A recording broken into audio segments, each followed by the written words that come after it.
तो यारों बीपीएससी का अनुभव जितना अधिक दृष्टि को है शायद उतना किसी संस्था को नहीं। तो इसी कड़ी में प्राथमिक शिक्षक भर्ती के लिए उसकी किताब जो है लॉन्च हो चुकी है। तो हम लोग उसी कड़ी में भूगोल पढ़ रहे हैं। तो शुरू करते हैं आज पेज नंबर 103 के बारे में।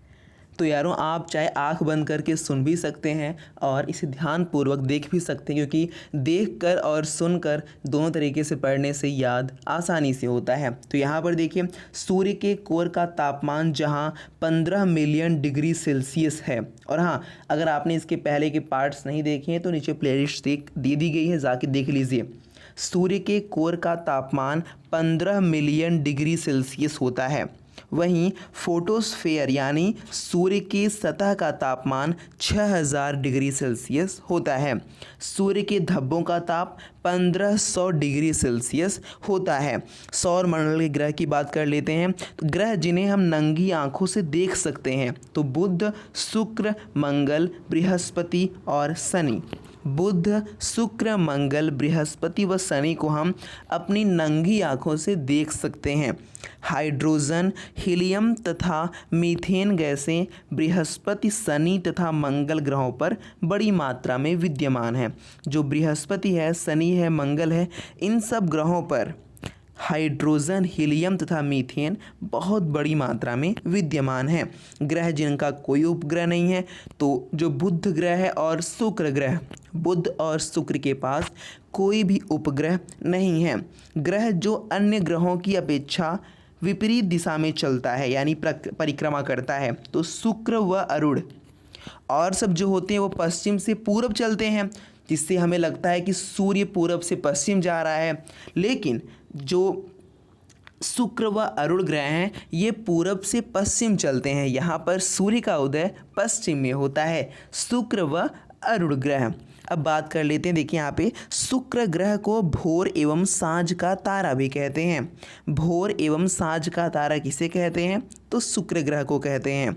शुक्र सबसे चमकीला एवं गर्म ग्रह है तथा पृथ्वी के सबसे नज़दीक का ग्रह है। शुक्र सबसे चमकीला और गर्म ग्रह माना जाता है क्योंकि वो पृथ्वी के सबसे नज़दीक भी है। ठीक है, आगे देखिए, अपने कक्ष पर सबसे कम समय में चक्कर लगाने वाला ग्रह बृहस्पति है। प्रश्न आ सकता है, ठीक है, सबसे बड़ा ग्रह बृहस्पति है और इसी सबसे बड़े ग्रह बृहस्पति के पास सबसे अधिक उपग्रह हैं। सौरमंडल का सबसे बड़ा उपग्रह का नाम क्या है तो गैनीमीड। जो गैनीमीड है वो सौरमंडल का सबसे बड़ा उपग्रह है और ये किसका उपग्रह है तो ये बृहस्पति का उपग्रह है। मंगल ग्रह को लाल ग्रह भी कहते हैं। इसके दो उपग्रह हैं, फोबोस और डीमोस। ठीक है, मंगल ग्रह के दो उपग्रह फोबोस और डीमोस। इस ग्रह पर माउंट एवरेस्ट से लगभग 3 गुना अधिक ऊंचा पर्वत निक्स ओलंपिया अवस्थित है। माउंट एवरेस्ट का 3 गुना पर्वत किस ग्रह पे है तो आप सीधे कह सकते हैं मंगल पे है, उसका नाम निक्स ओलंपिया है। मंगल एवं बृहस्पति के बीच क्षुद्र ग्रहों एस्ट्रॉइड्स से हम बोलते हैं उसकी पट्टी मौजूद है। मंगल एवं बृहस्पति के बीच में क्षुद्र ग्रह की पट्टी मौजूद है। शनि ग्रह के चारों ओर वलय है। याद रखिए, शनि ग्रह के चारों ओर क्या है वलय है। शनि का सबसे बड़ा उपग्रह टाइटन है। पृथ्वी के आकार को जियोइड कहा जाता है। इस बात को याद रख लीजिए कि पृथ्वी का जो आकार है उसको जियोइड कहते हैं। ठीक है, पृथ्वी एकमात्र ऐसा ग्रह है जिस पर जीवन है और जल की उपस्थिति के कारण इसे नीला ग्रह भी कहते हैं। डॉग स्टार या फिर साइरस, ये एक ही नाम है। डॉग स्टार को हम साइरस भी कहते हैं। ये रात्रि में दिखाई देने वाला सर्वाधिक चमकीला तारा है। पूछ सकता है कि रात को सबसे अधिक चमकीला तारा जो होता है उसका नाम क्या है, वो कौन है तो साइरस है या फिर आप बोल दीजिए डॉग स्टार है। अरुण ग्रह को हरा ग्रह, ठीक है, अरुण ग्रह को हरा ग्रह भी कहते हैं और अधिक अक्षीय झुकाव के कारण इसे लेटा हुआ ग्रह कहते हैं, यानी अरुण ग्रह आलसी है ऐसा मान सकते हैं। प्रॉक्सिमा सेंचुरी सूर्य के बाद पृथ्वी का सबसे निकटतम तारा है। अगर प्रश्न आ सकता है कि सूर्य के बाद पृथ्वी के सबसे निकटतम तारा कौन सा है तो प्रॉक्सिमा सेंचुरी है। ठीक है, चंद्रमा पृथ्वी का एकमात्र उपग्रह है, इस बात को याद रख लीजिए। इसे हम जीवाश्म ग्रह भी कहते हैं। और जब हम चंद्रमा के बारे में अध्ययन करते हैं, अभी जो उसको अध्ययन करता है उसको, उस विषय को सेलेनोलॉजी बोलते हैं। सेलेनोलॉजी, क्या? सेलेनोलॉजी कहते हैं। आर्कटिक के उत्तरी और अंटार्कटिक के दक्षिणी क्षेत्र, जो आर्कटिक है, आर्कटिक के उत्तरी और अंटार्कटिक के दक्षिणी क्षेत्र में मध्य रात्रि का सूर्य दिखता है। लेकिन इसका तात्पर्य ये नहीं कि यहाँ पे मध्य रात्रि में सूर्य निकलता है। बात ये होती है कि वहाँ पर सूर्य देर रात तक चमकता रहता है। कहाँ पे? आर्कटिक के उत्तरी और अंटार्कटिक के दक्षिणी भाग में। ठीक है। सुपर मून के बारे में बता दें आपको, तो ये एक वह स्थिति है जब चंद्रमा पृथ्वी के सबसे निकट होता है और सबसे अधिक चमकदार होता है, तो वो सुपर मून है। ब्लू मून क्या होता है? देखिए, जब एक कैलेंडर माह में 2 पूर्णिमा हो तो दूसरी पूर्णिमा का चांद ब्लू मून कहलाता है। ठीक है। देखिए यहाँ पे आपको 103 पेज दिख भी रहा होगा। ठीक है, तो हम लोगों ने आज सुबह 102 पेज किया था, आज अब जो 103 करेंगे। और आज तो केवल 2 ही आ पाए, बट कल से आपके लिए जो है दिन में 10-10 पेजेस आएंगे। देखिए, ब्लड मून क्या होता है? लगातार 4 पूर्ण चंद्र ग्रहण को ब्लड मून की संज्ञा दी गई। अगर लगातार कॉन्टिन्यूअस जो है 4 पूर्ण चंद्र ग्रहण लग जाएं तो उसे हम लोग ब्लड मून कहेंगे। गोल्डीलॉक्स जोन, ये कैसा जोन है यार? गोल्डीलॉक्स जोन एक तारे के चारों ओर आवास योग्य क्षेत्र गोल्डीलॉक्स जोन को कहते हैं।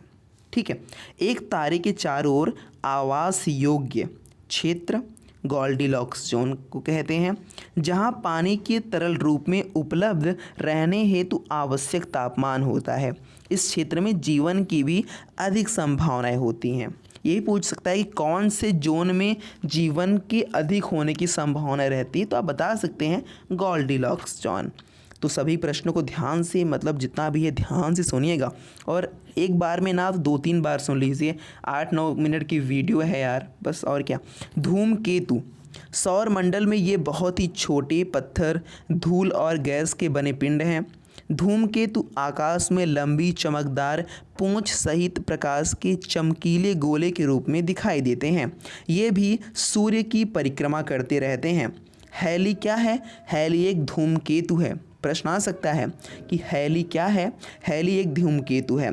उल्का की बात कर लेते हैं, तो ये प्रकाश की चमकीली धारी के रूप में दिखाई देते हैं, जो आकाश में क्षण भर के लिए चमकते हैं। उल्का जो हैं, ठीक है, और लुप्त हो जाते हैं। उल्का को ही टूटता हुआ तारा कहते हैं। देखिए, महाद्वीपों तथा महासागरों के उत्पत्ति संबंधी सिद्धांत। देखिए, महाद्वीपीय विस्थापन सिद्धांत किसने दिया? अल्फ्रेड वेगनर ने दिया। महाद्वीपीय विस्थापन सिद्धांत अल्फ्रेड वेगनर ने दिया। उनके अनुसार कि कार्बोनिफेरस युग में सभी महाद्वीप एक स्थल खंड के रूप में थे, जिसे पैंजिया कहते हैं, और उसके चारों ओर जो विद्यमान महासागर थे उसको पैंथालसा कहते थे। ठीक है, पैंजिया का उत्तरी भूखंड को अंगारा लैंड कहते हैं, पैंजिया के उत्तरी भूखंड को अंगारा लैंड कहते हैं तथा दक्षिणी भूखंड को गोंडवाना लैंड कहते हैं। इन दोनों के मध्य उथले जलीय क्षेत्र से टेथिस सागर की उत्पत्ति हुई है। इस सबको आप ध्यान से सुनना है आपको। प्लेट विवर्तनिकी सिद्धांत का प्रतिपादन Harry Hess, Morgan McKenzie, Parker तथा होम्स के प्रयासों से हुआ। ये जो है समुद्री नितल प्रसरण सिद्धांत पर जुड़ा हुआ है। किससे? समुद्री नितल प्रसरण सिद्धांत से। इसके अनुसार पृथ्वी अनेक बड़ी एवं छोटी प्लेटों में विभक्त है, जो अपने से अधिक घनत्व वाले प्लेटों पर यानी स्टेनोस्फेयर पर तैरती है। अक्षांश और देशांतर की बात कर लेते हैं। मैंने देखा यार, ये सब पूरा SCERT से ही लिया गया है, पूरा पैटर्न वहीं से लिया गया है। बहुत ही अच्छी बुक लगी मुझे। अक्षांश की बात कर लेते हैं। पृथ्वी के केंद्र से भूमध्य अर्थात विषुवत रेखा को आधार मानकर खींची गई कोणीय दूरी अक्षांश है। देखिए, जो पृथ्वी जो है उसके बीच में जो रेखा खींची रहती है, जो वृत्त बना रहता है, उसको हम विषुवत रेखा कहते हैं। ठीक है, और वहाँ पे जब कोई एकदम बीच में है तो 0 डिग्री अक्षांश होगा। तो 0 डिग्री अक्षांश को विषुवत रेखा कहते हैं। अब देखिए विषुवत रेखा जो है ऊपर को और नीचे यानी उत्तरी को और दक्षिणी को अलग करती है। उत्तरी गोलार्ध और दक्षिणी गोलार्ध को अलग करती है, एकदम बीच में पाया जाता है। पृथ्वी पर खींचे गए जो अक्षांश वृत्त जो होता है खींचा जाता है ना विषुवत पे उसके ऊपर ऐसे खींचा जाता है। तो पृथ्वी तो ऊपर ऐसे मतलब ऐसे दबी होती हुई चली जाती है ना, बीच में चौड़ी ऊपर पतली होती चली जाती है। तो सीधी बात है कि अपनी रेखाएं होती हैं, जो विषुवत रेखाएं होती हैं वो भी छोटा होता चला जाता है। ठीक है, विषुवत रेखा के उत्तर व दक्षिणी स्थित सभी समांतर रेखाओं को क्रमशः उत्तरी एवं दक्षिणी अक्षांश कहा जाता है। विषुवत रेखा से ध्रुवों की ओर बढ़ने पर अक्षांश वृत्त छोटे हो जाते हैं। मैंने कहा ना, ऊपर की ओर बढ़ोगे फिर भी छोटा होगा, नीचे की ओर बढ़ोगे फिर भी आपके जो अक्षांश वृत्त हैं वो छोटे हो जाते हैं। और 90 डिग्री उत्तरी अक्षांश उत्तरी ध्रुव को, 90 डिग्री दक्षिणी अक्षांश दक्षिणी ध्रुव को प्रदर्शित कर, यानी जब आपका 90 डिग्री आ जाए तो वो ध्रुव कहलाएगा, चाहे ऊपर या नीचे। तो यहाँ पर देखिए 103 पेज यहाँ का कंप्लीट होता है। अगर समय रहेगा तो रात में भी एक वीडियो आ जाएगी, बट हाँ 40 दिन मेरे पास समय है और 40 दिन में BPSC को क्रैक करना है। यानी मिलेंगे नेक्स्ट वीडियो में ऐसी मोस्ट इम्पॉर्टेंट वीडियो के साथ। सब्सक्राइब करना मत भूलिएगा। जय हिंद, वंदे मातरम।